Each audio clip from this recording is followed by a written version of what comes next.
नमस्कार प्यारे बच्चों। आज इस वीडियो के द्वारा जो आपकी एक क्वेरी थी औपचारिक पत्र के प्रारूप के बारे में, यहाँ पर बेटा मैं एक बात आपको क्लियर करना चाहूँगी कि औपचारिक पत्र में प्रत्येक पत्र का प्रारूप अलग होता है, क्योंकि औपचारिक पत्र में आप प्रधानाचार्य को पत्र लिख रहे हो, आप नगर निगम अधिकारी को पत्र लिख रहे हो, आप संपादक को लिख रहे हो, आप किसी थानाध्यक्ष को लिख रहे हो, किसी पुलिस स्टेशन के लिए आपको लिखना है, तो इसलिए हर पत्र का प्रारूप जो है वो अलग हो जाता है। तो इस वीडियो के द्वारा मैं उन्हीं कुछ प्रारूपों पर आपसे चर्चा कर रही हूँ। जैसे पहला आप ले लीजिए कि आपको कोई बस में कुछ दुर्घटना हो गई है या आपको बस चालक की या कंडक्टर की कोई शिकायत करनी है, तो उसके लिए आपको परिवहन निगम में आपको पत्र लिखना है। तो उसका प्रारूप क्या होगा? सबसे पहले आपका यहाँ पर पता आएगा। मान लो मैंने पता अपना लिख दिया परीक्षा भवन, यहाँ पर आप अपने घर का पता भी लिख सकते हो, परीक्षा भवन, अशोक विहार, दिल्ली। उसके बाद मैंने किसको पत्र लिखना है? सेवा में। यहाँ पर बेटा कुछ लोग मानते हैं कि सेवा में नहीं लिखना, यहाँ पर आपके पास ऑप्शन है। आप अगर सेवा में नहीं भी लिखेंगे तो किसी प्रकार की त्रुटि जो है वो नहीं मानी जाएगी। उसके बाद हम लिखेंगे अध्यक्ष महोदय,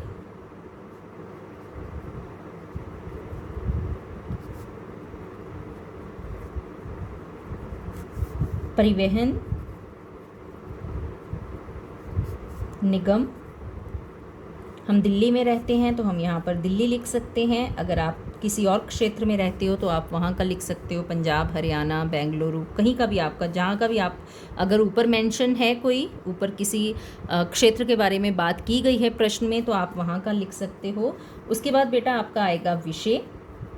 एक पंक्ति यहाँ पर हम छोड़ देंगे और विषय के बाद पंक्ति छोड़कर हम लिखेंगे मान्यवर या महोदय। कुछ भी आप इनमें से लिख सकते हो, महोदय, महोदया, जिसको भी आप लिख रहे हो पत्र, श्रीमान, श्रीमती, कुछ भी आप यहाँ पर, आपका जो ऑप्शन है वो खुल सकता है। और अंत में जब आप पत्र लिखेंगे 2 से 3 पैरा में, ताकि आपकी बात जो है वो स्पष्ट हो जाए। प्रथम पैराग्राफ में आप एक भूमिका बनाएंगे, आप क्यों लिख रहे हैं। दूसरे पैराग्राफ में आप मुख्य समस्या पर चर्चा करेंगे। उसके बाद अंत में आप जो भी आपका अनुरोध है अंतिम पंक्ति में, उसमें अनुरोध पर बात करेंगे अंतिम पंक्ति में। और उसके बाद जो पत्र का समापन है आपका, वो आपका होगा धन्यवाद सहित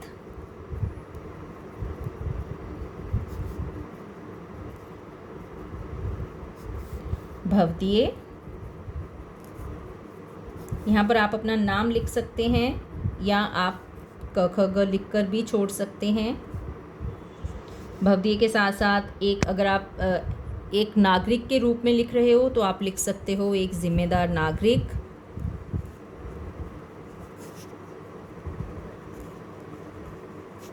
उसके बाद आप अपना पता भी नीचे लिख सकते हो। अगर आपने ऊपर पता नहीं लिखना है तो आप अपना पता उसके नीचे ही लिख सकते हो। दूसरा जो है उस पर मैं बात कर रही हूँ थानाध्यक्ष के लिए। अगेन आप लिखेंगे सेवा में थानाध्यक्ष महोदय, जहाँ थानाध्यक्ष अकेला भी आप लिख सकते हो।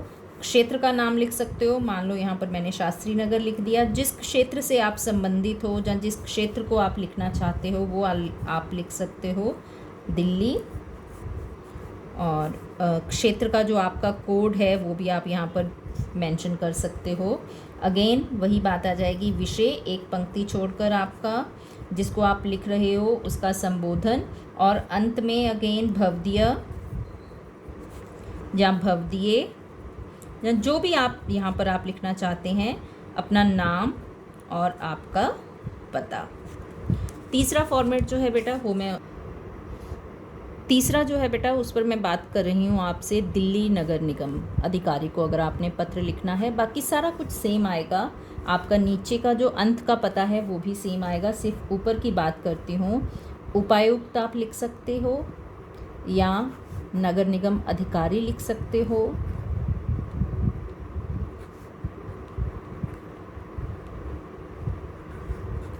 दिल्ली नगर निगम सेवा में रह गया था। ये आपका ऑप्शनल है, जैसे मैंने पहले भी बताया, आप लिखना चाहें तो लिख सकते हैं, नहीं लिखना चाहें तो ना भी लिखें। दिल्ली नगर निगम। क्षेत्र आपका, मान लो मैंने अब ले लिया यहाँ पर टाउन हॉल। जो भी आपका क्षेत्र है वो आप यहाँ पर मेंशन कर देंगे, दिल्ली। अगेन आगे का मैं आपको पीछे बता ही चुकी हूँ, आपका विषय एक पंक्ति छोड़कर, वो सारा आपको पता है, अंत कैसे करना है। अगला बेटा मैं एक ले रही हूँ आपका संपादक का।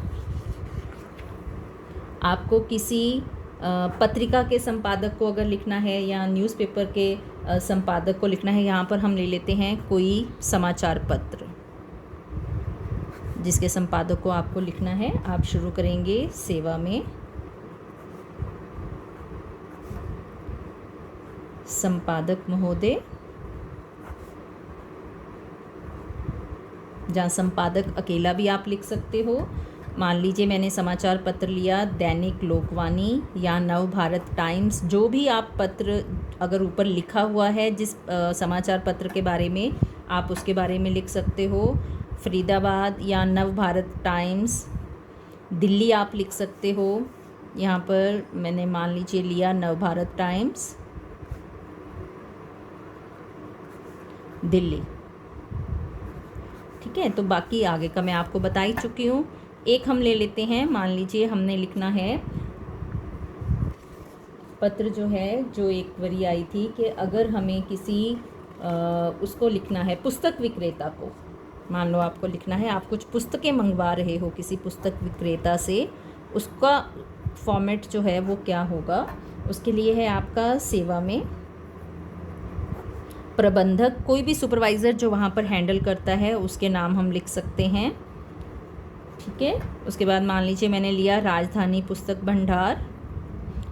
अगर ऊपर आपको मेंशन है आपको किस पब्लिशर को लिखना है, जैसे हमारी बुक्स में भी अलग अलग पब्लिशर्स के बारे में बताया होता है, तो उनके बारे में भी आप लिख सकते हो अगर काल्पनिक है। अगर प्रश्न में जो दिया है तो वो भी आप यहाँ पर ले सकते हो। मान लीजिए मैंने लिखा है राजधानी पुस्तक भंडार, और यहाँ पर मैं ले रही हूँ दिल्ली में, ज़्यादा आपको पता होगा नई सड़क पे काफ़ी पब्लिशर हैं, तो हम वही यहाँ पर लिख देते हैं नई सड़क दिल्ली। आगे का फॉर्मेट फिर वही आएगा, पंक्ति छोड़कर विषय 2 में आप कौन कौन सी पुस्तकें आपको मंगवानी हैं उनके आप नाम मेंशन करेंगे, उसके लिए आप पैसे उनको कैसे भेज रहे हैं वो आप बता सकते हो इस पर। तो ये कुछ औपचारिक पत्रों के बारे में मैंने आपको प्रारूप जो है वो इसमें बता दिया है। इसके अलावा अगर आपकी कोई भी क्वेरी हो, कुछ आपने पूछना हो, तो आप मुझे बता दीजिएगा, तो मैं कोशिश करूँगी कि अगले वीडियो के द्वारा आपकी उस शंका का समाधान करूँ। ऑल द बेस्ट, परीक्षा की तैयारी अच्छे से करें।